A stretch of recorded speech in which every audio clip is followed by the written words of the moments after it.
Hello दोस्तों, स्वागत है आपका फिर से स्टडी फॉर सिविल सर्विस के यूट्यूब प्लेटफॉर्म पर। और हम लोग इंडियन ज्योग्राफी के टॉपिक्स को देख रहे हैं आजकल। तो कल हम लोगों का जो वीडियो है वो यहाँ पर अगर म्यूट हो जाता है तो यहीं से मैं आगे बढ़ाता हूँ आपका पंजाब हरियाणा प्लेन्स के बारे में। कल हमने राजस्थान प्लेन्स के बारे में डिस्कस किया था। आज हम डिस्कस करने जा रहे हैं पंजाब हरियाणा प्लेन्स, और उसके बाद हम देखेंगे गंगा के मैदान क्षेत्र यानी कि गंगा प्लेन्स। ठीक, तो देखेंगे इसका एरिया क्या है टोटल। ये है लगभग 1.75 स्क्वायर लाख किलोमीटर का। ठीक है, ये लाख है, ये it is lakh square kilometre. इतना लाख वर्ग किलोमीटर। ठीक, एक कल हमने एक फिगर भी देखा था, तो अगर आप चाहें तो वो फिगर देख सकते हैं। देखिए, इस फिगर से समझ में आएगी बात कि हम किसकी बात कर रहे थे।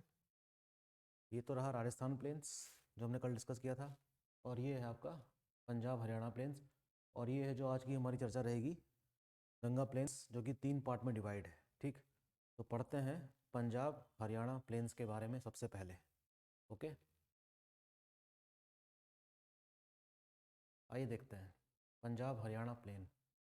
तो सबसे पहले उसका मीनिंग समझ लेते हैं। पंजाब यानी कि 5 नदियों के बीच में बनने वाला जो दोआब है उसको कलेक्टिवली हम कहते हैं पंजाब। पंजाब यानी कि पंजाब। अभी उसका मीनिंग बताता हूँ मैं आपको। इसकी जो टोटल जो लेंथ है नॉर्थ वेस्ट से लेकर साउथ ईस्ट तक वो है 640 किलोमीटर। मैप में देखिएगा आप, 300 किलोमीटर है ईस्ट वेस्ट डायरेक्शन की तरफ। ओके, हम ये भी जानते हैं कि जो नदियां हैं अपने साथ क्या लेकर आती हैं, अवसाद यानी कि सेडिमेंट्स, और नदियों के डिपोजिशनल वर्क की वजह से ही मैदानों का निर्माण होता है। तो पंजाब वाले इलाके में कौन सी नदियां बहती हैं? वही सतलज, चेनाब, झेलम, रावी, व्यास। इन्हीं नदियों के डिपोजिशनल वर्क की वजह से ही इस प्लेन्स का निर्माण हुआ होगा। और इसमें हम देख सकते हैं कि कुछ भाग जो हरियाणा वाला है उसमें हम यमुना वाले पार्ट को भी इंक्लूड कर सकते हैं। ठीक, Punjab Haryana plains are also formed by depositional work of 5 rivers. 5 नदियों का उल्लेख है। प्राचीनता से हम देखते हैं कि इसका उल्लेख ऋग्वेद से भी होता है। ये नदियां हैं सतलज, व्यास, झेलम, रावी एंड चेनाब। यहाँ पर सतलज नहीं, चेनाब होना चाहिए। आई एम वेरी सॉरी, यहाँ पर क्या होना चाहिए? चेनाब, ना कि सतलज। ठीक, ये बात हो गई इस रिवर सिस्टम की। तो अगर मैं इस तरीके से इंडस रिवर को एक मास्टर स्ट्रीम मानूं तो इन नदियों को मुझे इंडस रिवर की क्या मानना पड़ेगा? सहायक नदियां मानना पड़ेगा, कुछ इस तरीके से। ठीक, जब हम रिवर सिस्टम के बारे में पढ़ेंगे, हिमालयन रिवर्स के बारे में, तब विस्तार से इसकी चर्चा की जाएगी कि किस प्रकार से इंडस रिवर का कोर्स है, कैसे वो शुरुआत में नॉर्थ की तरफ फ्लो करती है, फिर वो वेस्ट की तरफ मुड़ जाती है, कश्मीर में बहने के बाद कैसे वो साउथ की तरफ बैंड करती है। Very important. तो इस मास्टर स्ट्रीम का नाम है इंडस यानी कि सिंधु, और ये इसकी सारी क्या है? सहायक नदियाँ, सतलज, व्यास, झेलम, रावी और चेनाब। तो this is the land of what 5 reverse. ये 5 नदियों की क्या है? भूमि है।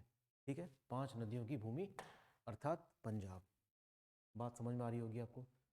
अब मैंने क्वेश्चंस लिखा है यहाँ पर, question difference between Punjab and Doab. तो जाहिर सी बात है, दो नदियों के बीच का जो क्षेत्र होता है उसको हम दोआब कहते हैं, जैसे कि गंगा यमुना दोआब। तो हमें ये पता लगाना होगा कि वो कौन से दोआब हैं 5, जिससे वो पूरा पूरा पंजाब का प्लेन क्रिएट हुआ है। तो जैसे मान लीजिए कि पंजाब का मतलब हो गया कि हम हमारे पास कम से कम 5 दोआब होने चाहिए। ठीक है, तो इन 5 दोआबों को कलेक्टिवली क्या कहा जाता है? पंजाब। ठीक, 5 दोआब मिलकर क्या बनाते हैं कलेक्टिवली? मैं फिर से आपको बताता हूँ। 5 दोआब मिलकर क्या बनाएंगे? पंजाब बनाएंगे, पंजाब। तो आप समझिए इस बात को कि जो पंजाब है ये एक जियोग्राफिकल टर्म है, ना कि धार्मिक। Punjab is a geographical term, not religious. ये बात और है कि इस पंजाब वाले इलाके में सिख धर्म क्रेडल हुआ और यहाँ पर नई भाषा विकसित हुई, गुरुमुखी, जिसकी लिपि है पंजाबी भाषा। तो पंजाबी एक जोग्राफिकल टर्म नहीं, भाषा और धर्म का नाम है, जबकि पंजाब अपने आप में एक जोग्राफिकल टर्म है। Very important. ठीक है, इस चीज़ का डिफरेंस तो हो गया ये। अब हम बात कर रहे हैं उन 5 दोआबों की जिससे मिलकर हमारा पंजाब बनता है। इसलिए मैंने यहाँ पर लिखा है पंज यानी कि 5 और आब। दोआब के केस में 2 नदियाँ, लेकिन यहाँ भी 2 नदियों के बीच के दोआब मिलेंगे। और ये मैच द फॉलोइंग में क्वेश्चन उत्तराखंड पीसीएस में आया था, प्रॉपर पीसीएस में। तो देखिए 5 दोआबों के नाम देख लीजिए। पहला है बिस्ट जलंधर दोआब। तो मैं कुछ कोड्स भी बताऊंगा आपको, इसको डिकोड कैसे किया जाए। ये लाई करते हैं between Beas and Sutlej river. तो BIST, बिस्ट। बिस्ट यहाँ पर एक सरनेम भी होता है उत्तराखंड में, हम उस बिस्ट की बात नहीं कर रहे हैं। बिस्ट जलंधर दोआब अर्थात 2 नदियों के बीच में बनेगा, ब्यास और सतलज के बीच में। तो B for Beas, S for what, Sutlej. इस तरह याद रखा जा सकता है। एक नाम आता है बड़ी दोआब, ये बनता है व्यास और रावी के बीच में। जब आप पंजाब का नक्शा देखें, पंजाब वाला इलाका, मैं सिर्फ भारत के पंजाब की बात नहीं कर रहा हूँ, मैं पाकिस्तान वाले पंजाब की भी बात कर रहा हूँ। ठीक, उसको पूरा नक्शा आप देखेंगे बहुत ही शानदार दिखाई देगा आपको। तो ये लाई करता है किसके बीच में, व्यास और रावी के बीच में। तीसरा दोआब जो है वह है रेचना दोआब, रचना दोआब भी कहते हैं। ये लाई कर रहा है RE से रावी और CH से मान लेंगे आप क्या, चेनाब, बिटवीन रावी एंड चेनाब। फिर आता है छज दोआब, ये लाई करता है CH for Chenab and J for Jhelum. बात आपको समझ में आ रही होगी। इसी प्रकार 5वां दोआब जो हमने लिखा है यहाँ पर वह है सिंध सागर दोआब, ये लाई करता है झेलम, चेनाब और सिंधु नदी के बीच में। ठीक, तो इस तरीके से अगर मैं इसको इंडस मानूं, तो ये जो पूरा जो इलाका दिख रहा है आपको ना, इस तरीके से, इसको हम क्या कहेंगे, पंजाब कहेंगे। This we have Punjab. अर्थात पंजाब का मतलब क्या हो गया, 5 दोआब होंगे तब जाके बनेगा क्या, पंजाब बनेगा। Interesting, yes it is interesting. इसी प्रकार से पाकिस्तान का भी फुल फॉर्म है ना। इसी प्रकार से किसका फुल फॉर्म है, पाकिस्तान का, जिसकी मांग की गई थी मुस्लिम लीग के द्वारा। ठीक है, जोग्राफिकल टर्म भी है वो साथ साथ। ओके, पढ़ेंगे उसको बाद में कि कैसे पाकिस्तान की मांग हुई, क्या उसका फुल फॉर्म है, क्यों कश्मीर को लेकर आज भी इतना विवाद है, इत्यादि। आगे बढ़ जाते हैं। अब हम पहुंच रहे हैं कहाँ पर, गंगा प्लेन में, जो नॉर्दर्न इंडिया प्लेन्स की सबसे बड़ी यूनिट है। नॉर्दर्न इंडिया प्लेन्स की सबसे बड़ी यूनिट में किसका नाम आता है, गंगा प्लेन का। तो let us go. Ganga plain is the largest unit of northern Indian plain, no doubt, and can be divided into 3 separate units. अगर हम गंगा प्लेन को 3 पार्ट में डिवाइड कर दें तो हमारे लिए सहूलियत होती है ये समझने की कि वो 3 पार्ट कौन कौन से हैं, कहाँ पे कौन कौन सी नदियाँ बहती हैं। इसका जो टोटल एरिया है गंगा के मैदानी क्षेत्र का, उसका है 3.75 वर्ग kilometre lakh, 3.75 lakh square kilometre total Ganga plain का एरिया है। तो चलिए मैं इसको इस तरीके से बना देता हूँ, ये कुछ इस तरीके से दिखाई देगा आपको पंजाब के ईस्ट में। तो कम से कम इसको मान लिया जाए अपर गंगा। अभी इसके नेक्स्ट स्लाइड में मैप भी है, वहाँ भी दिखाएंगे आपको। तो हम इसको मान लेंगे क्या, अपर गंगा प्लेन। इसको हम मान लेते हैं मिडिल गंगा प्लेन यानी कि मध्य गंगा, और इसे हम मान लेंगे लोअर यानी कि निम्न गंगा के मैदान। इस तरीके से भी आप समझ सकते हैं इस चीज़ को। ठीक, आगे बढ़ते हैं। 3 पार्ट में डिवाइड किया गया है, अपर गंगा प्लेन यानी कि उच्च गंगा के मैदान, मिडिल गंगा प्लेन, मध्य गंगा, और लोअर गंगा प्लेन यानी कि निम्न गंगा के मैदान। इसी से हमको धीरे धीरे आगे बढ़ना है। उत्तर प्रदेश का नक्शा जब आप देखते हैं तो उत्तर प्रदेश का जो वेस्ट वाला पार्ट है उसमें कुछ एरिया तो कवर होता है गंगा और यमुना के दोआब वाला, वो शामिल हो जाएगा आपके अपर गंगा प्लेन में। और थोड़ा सा हम आगे बढ़ेंगे ईस्ट की तरफ, मिड यूपी में, वहाँ तक इसका विस्तार है। मिडिल गंगा जो प्लेन है वो कवर करता है most of the part Bihar का और कुछ पार्ट कवर करता है ईस्टर्न यूपी का। ठीक। लोअर गंगा वाला प्लेन कवर करेगा आपका ईस्टर्न पार्ट किसका, मिडिल गंगा वाले प्लेन से आगे का, और जहाँ नदी मुड़ जाती है बंगाल की तरफ वहाँ पे आपको दिखाई देगा क्या, गंगा का मैदान लोअर। इसमें लेकिन नदियों की सबसे महत्वपूर्ण भूमिका है, क्योंकि नदियों का जो डिपोजिशनल वर्क है, यानी कि जो उसका जो निक्षेपण करने की जो प्रक्रिया है वो लगातार क्या रहती है, जारी रहती है। ठीक, ये जान लेना इसमें ज़रूरी है। अभी भी कई सारे जो भूगोलविद हैं उनमें मतभेद है कि हम इसकी सीमा का निर्धारण करें कैसे। तो किताबों में पढ़ने के दौरान आपको कंटूर शब्द का उल्लेख मिलेगा। कॉन्टूर, तो कॉन्टूर शब्द होता है क्या, जो इक्वल हाइट को दर्शा रहा हो। हाइट किस चीज़ की, प्लेन्स की। तो कहीं पर आप पढ़ेंगे 100 मीटर ऑफ कंटूर। तो सीमा का निर्धारण करना इतना आसान नहीं होता कि कहाँ से शुरू कहाँ से ख़त्म।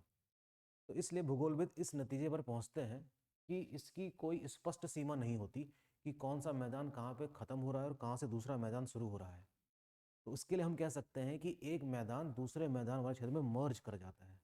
तो सब मर्जिंग हो जाती है किस चीज़ की, मैदानों की। तो इसका क्लियर कट एक लाइन नहीं खींची जा सकती कि यहाँ से ये कि मैं एक कदम यहाँ रखूँ तो मैं लोअर गंगा में आ जाऊँगा और एक कदम मैं यहाँ रखूँ तो मिडिल गंगा में आ जाऊँगा। ऐसी कोई सुविधा नहीं है। फिर भी पढ़ने के लिहाज से, डिपोजिशनल वर्क के लिहाज से, खादर प्लेन कहाँ पर है, उस हिसाब से इसका डिमार्केशन किया जा सकता है। ठीक है, तो ये बात बड़ी ज़रूरी थी बतानी आपको। आगे देखते हैं, अपर गंगा प्लेन की बात कर लेते हैं, यानी कि उच्च गंगा के मैदान। इसका जो इसके जो वो हैं डायमेंशंस देख लेते हैं। 550 किलोमीटर ईस्ट वेस्ट, लेकिन ये रफली होगा, 550 किलोमीटर लगभग कहना चाहिए मुझे east west. 380 kilometre north south लगभग कहना चाहिए, अप्रॉक्सीमेट।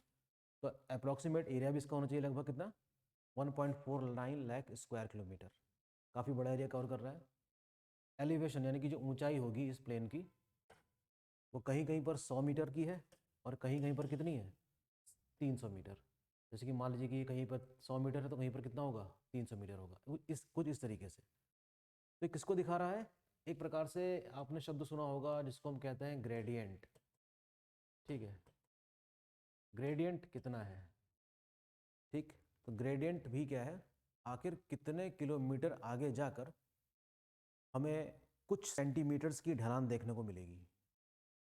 तो अगर मैं कहूँ कि 1 किलोमीटर पार करने के बाद 25 सेंटीमीटर की ढलान देखने को मिलती है, तो that is called the gradient of the plain in this case. Okay, अब हम बात करेंगे इन मैदानों में, ये जो वेस्टर्न पार्ट है गंगा के प्लेन का, अपर गंगा प्लेन, उसमें कौन कौन सी नदियाँ बहती हैं। नदियों के नक्शे से आप भली भांति वाकिफ़ हैं, लेकिन फिर भी हमको एक मास्टर स्ट्रीम हमेशा बना के चलनी चाहिए जिसका नाम है क्या, गंगा। नाम तो गंगा के नाम पे ही पड़ा है ना, इसलिए तो मास्टर स्ट्रीम हम क्या रखेंगे, गंगा को ही रखेंगे। और ये इसकी कुछ सहायक नदियाँ हैं, यानी कि यमुना। और यमुना भी अकेले थोड़ी बहेगी, यमुना भी कई सारी नदियों का पानी साथ लेकर आती है। इस प्रकार से हम देखते हैं कि जो ये वाला एरिया दिखाई दे रहा होगा आपको यूपी का, गंगा यमुना दोआब वाला, वो इसका इम्पॉर्टेंट पार्ट है इस वाले प्लेन्स के भाग का। ठीक, Ganga itself along with its tributary, इस पार्ट में ये मामला है। साथ में यमुना, रामगंगा, शारदा, घाघरा, गोमती, ये सारी नदियाँ भी अपना पानी गंगा में कहीं ना कहीं मिला रही होती हैं। एवरेज ग्रेडियंट, हाँ, जो मैंने बात अभी आपसे कही, 25 सेंटीमीटर पर किलोमीटर। अर्थात इस मैदान से हम जब आगे की तरफ बढ़ते हैं, यानी कि ईस्ट की तरफ जाते हैं, ईस्ट की तरफ हम इसलिए जाना पड़ रहा है हमको क्योंकि गंगा का फ्लो कैसे है, ईस्ट की तरफ है, ईस्ट फ्लोइंग रिवर है। तो हम जाते हैं तो हम 1 किलोमीटर में देखेंगे कि गंगा की अगर ढलान यहाँ पर कुछ है, तो 1 किलोमीटर के बाद हम देखेंगे तो ये जो डिफरेंस आएगा आपका ढलान के बीच में, वो 25 सेंटीमीटर का आएगा। 25 सेंटीमीटर, 1 किलोमीटर की दूरी पर गंगा की ऊंचाई लगभग 25 सेंटीमीटर ऊपर थी। ठीक है, यानी कि प्लेन्स क्या है, एक ऐसा स्लोप है जो बहुत ही जेंटल है, मंद ढलान देखने को मिलती है। तो ग्रेडियंट जैसे जैसे हम समुद्र के पास जाएंगे वो और भी कम हो जाएगा। ठीक है, अभी तो 1 किलोमीटर में इतना अंतर देखने को मिल रहा है यहाँ पे, जैसे जैसे हम समुद्र के पास पहुँचेंगे ये और भी कम होने वाला है ना। West part of this plain consist of Ganga Yamuna Doab. देखिए, अगर मैं इसको पूरे को वो मान लूँ अपर गंगा प्लेन, तो मुझे मानना पड़ेगा ये कि ये सबसे बड़ी चीज़ तो उसमें ये कवर कर रहा है, कौन सी? गंगा यमुना दोआब वाली।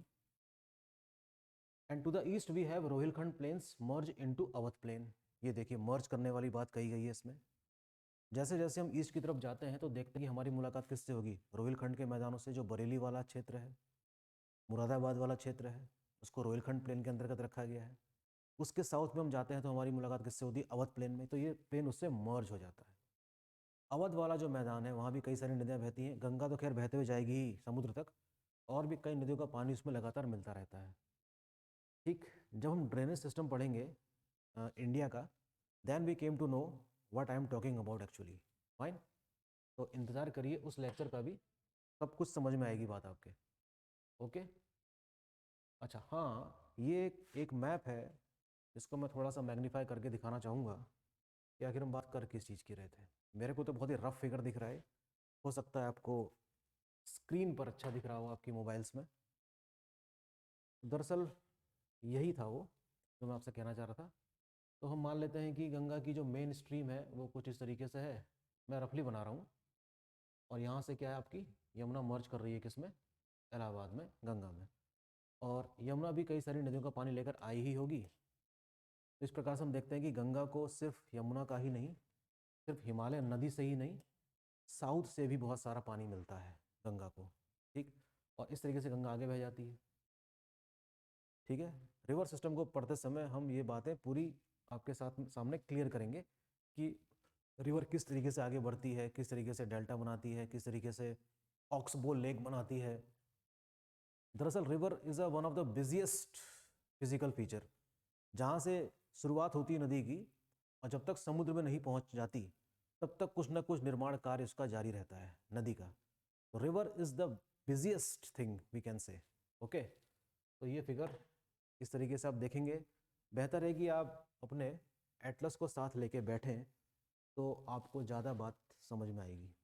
The eastern part of this plain is Khadar plains. Khadar plain, जैसे कि मैंने आपको बताया था कि खादर प्लेन वो प्लेन है जहाँ पर हर साल फ्लड आने की वजह से नए सेडिमेंट्स डिपॉजिट हो जाते हैं। ओके, तो अब बात कर रहे हैं हम लोग मिडिल गंगा प्लेन की। चलिए इसका भी निर्धारण कर ही लेते हैं। तो मिडिल गंगा चलेगा आपका कहाँ तक? मिडिल गंगा आपका चलना चाहिए यहाँ से लेकर आगे तक, पूरा पूरा बिहार और लगभग पूरा क्या, ईस्टर्न यूपी वाला पार्ट। टोटल जो इसकी लंबाई है इस तरीके से वो होगी 600 किलोमीटर। चौड़ाई थोड़ी कम है, 300 kilometre north south. Total area upper Ganga plain से थोड़ा सा छोटा, लेकिन लगभग उतना ही बराबर। ठीक, अर्थात कितना? 1.44 lakh square kilometre. Average elevation हम देखते हैं अपर गंगा प्लेन से थोड़ा सा कम हो जाएगा, जैसे कि मैंने अभी आपको बताया, अर्थात 150 मीटर्स। रिवर्स जो ड्रेन कर रही हैं इस पार्ट को, जाहिर सी बात है गंगा आगे बढ़ रही है, और भी उसमें कई सारी सहायक नदियाँ उसमें मर्ज होती जाएंगी। Ghaghara, Kosi and all other tributaries. Ghaghara अकेले थोड़ी बह रही है, घाघरा भी बहुत बड़ी नदी है भाई, ह्यूज रिवर, ह्यूज रिवर। और कोसी भी काफ़ी बड़ी नदी है। और बड़ी नदियों की हमेशा सहायक नदियाँ होती हैं, जैसे कि राप्ती का नाम सुना होगा आपने, वो घाघरा की सहायक नदी है। राप्ती भी अपने आप में बड़ी नदी है, राप्ती की भी सहायक नदियाँ होंगी। तो इस तरीके से इतना बड़ा रिवर सिस्टम क्रिएट होता है। And in this way Ganga river system is the largest river system of India, इस वजह से। ठीक है, Son river along with other also joins Ganga from south. जैसा कि मैंने अभी आपको बताया कि गंगा को पानी सिर्फ हिमालयन रिवर से नहीं मिल रहा है, it also getting water from southern part also. Southern से मेरा मतलब है पेनिनसुला से है। तो बेतवा, चंबल, केन है तो वो यमुना की सहायक नदी, लेकिन यमुना उनका पानी लेकर आ रही है ना भर के अपने साथ, और कहाँ मिल जा रही है? गंगा में। सोन डायरेक्टली किससे मिल रही है? गंगा में। सोन की भी अपनी सहायक नदियाँ हैं, जैसे कि Rihand. So this is a big network actually, right. तो ये रहा आपका मिडिल गंगा प्लेन के बारे में कुछ बातें। ठीक है, most of these rivers bring devastating flood every year. Eastern part जो है यूपी का और पूरा बिहार, हर साल खबर सुनने को मिलती है भीषण बाढ़ आई हुई है, बचाव कार्य लगा हुआ है, रेस्क्यू टीम लगी हुई है, मिलिट्री बुलाई जाती है, लोगों को इवैक्यूएट किया जाता है वगैरह वगैरह। हर साल बाढ़ आती है और हर साल अपने आप को हम गैर तैयारी में पाते हैं। लेकिन लॉन्ग रन में हम देखते हैं कि फ्लड का आना ठीक भी है, क्योंकि अपने साथ सेडिमेंट्स लेके आती है। अपने साथ सेडिमेंट लाने की वजह से ही तो यहाँ की जो फर्टिलिटी है सॉइल की बनी हुई है इतने लाख सालों से, अगर वही ख़त्म हो जाएगी तो फिर इतनी थिक पॉपुलेशन को सपोर्ट कैसे करेंगे हम? क्योंकि हमारे पास जो मेन स्टेपल क्रॉप है वो शुगर केन, राइस, वीट, ये कहाँ से आएगा? इन्हीं मिट्टी में तो उगाया जाता है। इसलिए फ्लड ठीक है, इंडियन इकोनॉमी के लिए क्या है वो ठीक है ना। Kosi earn the dubious name सौर ऑफ बिहार। कोसी ने इसी वजह से, कोसी को क्या कहा जाता है? बिहार का शोक कहा जाता है। दामोदर को बंगाल का शोक कहा जाता है। ब्रह्मपुत्र को आसाम का शोक कहा जाता है। तो there are so many sorrow rivers in India. Okay, flood deposits heavy amount of sediments every year.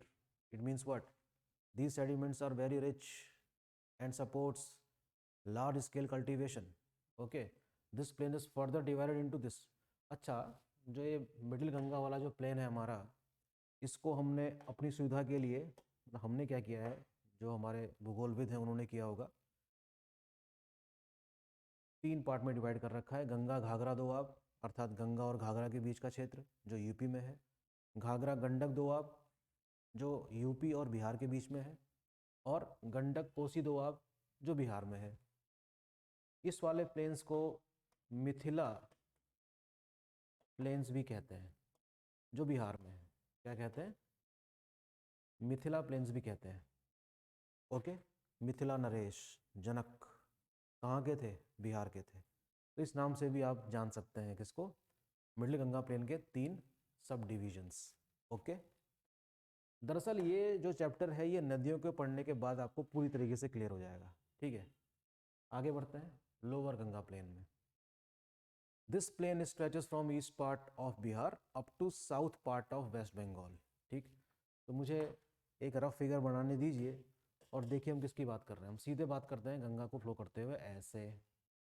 अब गंगा में कई सारी नदियाँ मिल रही हैं। गंगा खुद भी कई भाग में डिस्ट्रीब्यूट हो रही है। गंगा की एक बहुत बड़ी डिस्ट्रीब्यूटरी है जिसका नाम है हुगली, है ना। तो हुगली को भी लोग गंगा ही मानते हैं, है ही गंगा। और हुगली भी डेल्टा बनाते हुए मर्ज करेगी किसमें? बे ऑफ बंगाल में। और उधर से आ रही है कौन सी बड़ी नदी हमारे पास गंगा के पास, जिसका नाम है ब्रह्मपुत्र। तो collectively they makes a huge delta of the world, that is Sundarban delta. पढ़ेंगे इसके बारे में अलग से। नॉर्थ साउथ इसकी लंबाई ज़्यादा दिखाई देगी आपको, क्योंकि ये स्ट्रेच कुछ इस तरीके से, जब आप बंगाल का मैप देखेंगे तब आपको पता चलेगा कि इसका स्ट्रेच नॉर्थ साउथ ज़्यादा है, ईस्ट वेस्ट थोड़ा क्या है, कम है।